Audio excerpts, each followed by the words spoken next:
This is freaking stupid. So the weirdest thing to me, I grew up watching anime and playing video games and spending time on the internet.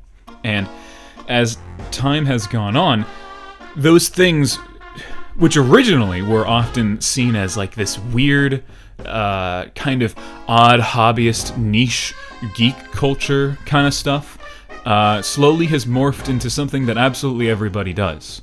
Video games were something that, if I ever said as a kid that I was into playing video games, then they'd look at me weird. When I told people that I spent a lot of time on the internet, everyone always gave me these weird looks, because they're always like, how do you spend all day on the internet? And then of course Facebook came out, and Instagram, and Snapchat, and now suddenly everybody is spending all of their time on the internet, and then suddenly video games became popular. Well, now it seems the same thing is happening with anime. I mean, I can't win.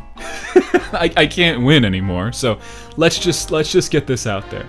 One of the animes I really want to talk about is FullMetal Alchemist Brotherhood. Now, FullMetal Alchemist Brotherhood is very similar to something that a lot of people probably have already seen, Avatar: The Last Airbender. Both of them have to do with a similar idea of channeling elements in order to have like a kind of distinct martial arts fighting style. In Avatar: The Last Airbender, they had 4 main fighting styles: Earth, Wind, Fire, September. And in FullMetal Alchemist, anything that you can possibly imagine is often something that you can transmute or use as a weapon.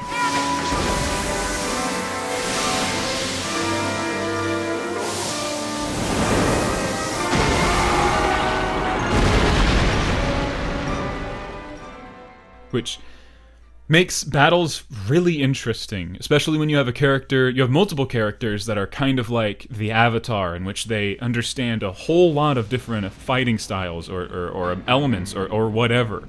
So you dare to challenge Giolo Comanche, the Silver Alchemist, to battle, do you? You've got guts, I'll give you that. However...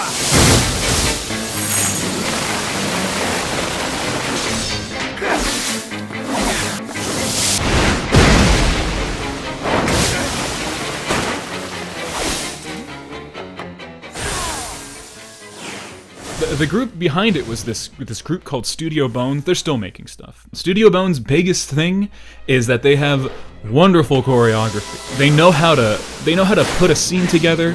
They know how to make each punch land and feel impactful. They know how to make terrain break apart and fly at the enemy and actually have some kind of semblance of weight to it. He's all yours, Major! Witness the alchemic arts passed down the Armstrong line for generations!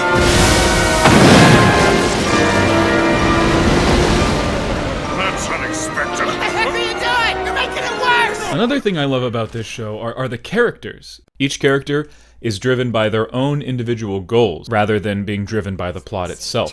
It goes by different names, but it's always the same thing. And that's the Philosopher's Stone. If we could just get our hands on it somehow, I might be able to get your body back. Once I'm transferred to Central, I'm gonna start shaking things up until I find one. Doesn't sound like you to mix your public and personal concerns. There's no difference between the two. I will become the Führer of this country. See, I'm greed. I want everything you can think of. Money and women, power and sex, status, glory. I demand the finer things. And of course, I crave eternal life. Not only that, there is major focus given to each character, even the small ones. And because of this focus on individual characters, the cast ends up becoming incredibly likable. Attention!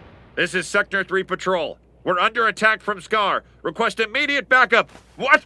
No! No! No! All right, on to Sector 17. This is pretty fun. Come in.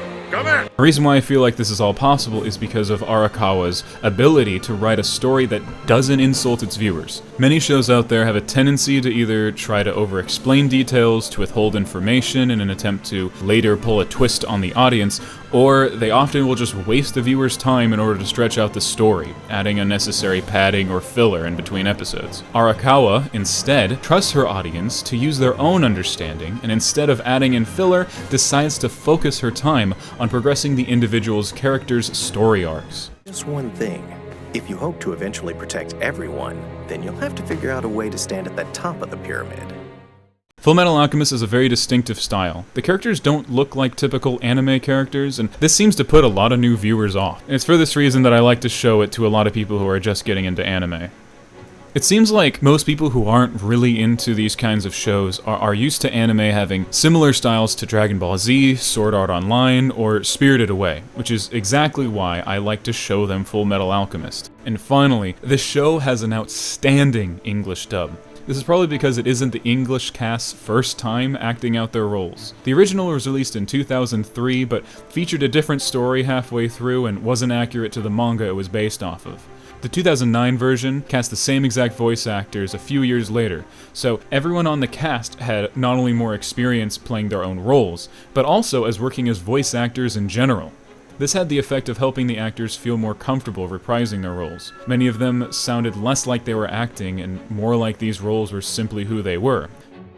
Now, I'm hesitant to get into more specifics about the show because this is a recommendation, not a review.